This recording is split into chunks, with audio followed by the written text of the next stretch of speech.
Тетово може да ја бутне и владата на Зоран Заев. Евентуален пораст на тарифи би значил можен крај на коалициониот брак меѓу СДСМ и ДУИ.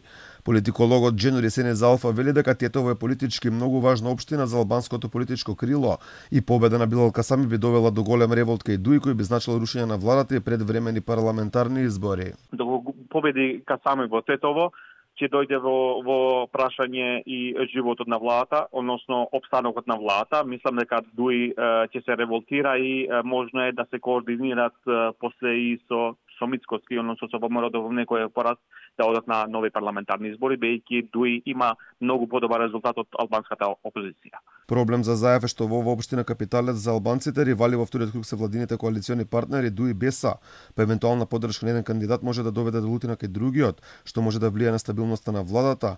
И се не наставот дека премиерот својата поддршка ќе мора да ја даде за тарифи, бидејќи вели многу е поголема политичката моќ на ДУИ отколку на БЕСА. Вели Бадијала ќе биде победа по малите општини ако не бидат добиени големите. Најлошото сценарио за ДУИ е пораз во Тетово, како општина која има и политичко значење за етничките албанци.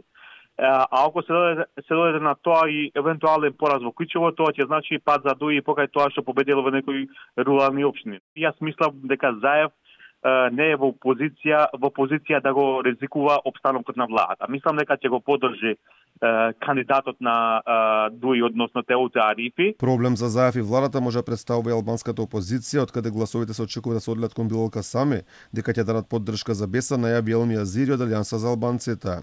Наредните денови очекуваме да имаме преговори со БЕСА, да видиме можно е да дојдеме до некоја соработка. Важно е да падне ДУИ и Теута Арифи, која заслужува 0 гласови за тоа што ништо не сработи за Тетово. Теута Арифи влегува со многу мала предност пред Касами во вториот круг, односно само 642 гласа. Истата лесно може да биде анулирана ако се знае дека Алијанса за албанците има повеќе од 6000 гласа, кои се очекува да се прелеат кај Касами. ДУИ во незавидна позиција и во Кичево, каде во вториот круг влегуваат со негатива. Таму во првиот круг води Александар Јовановски од ВМРО ДПМН против Фатмир Дехари.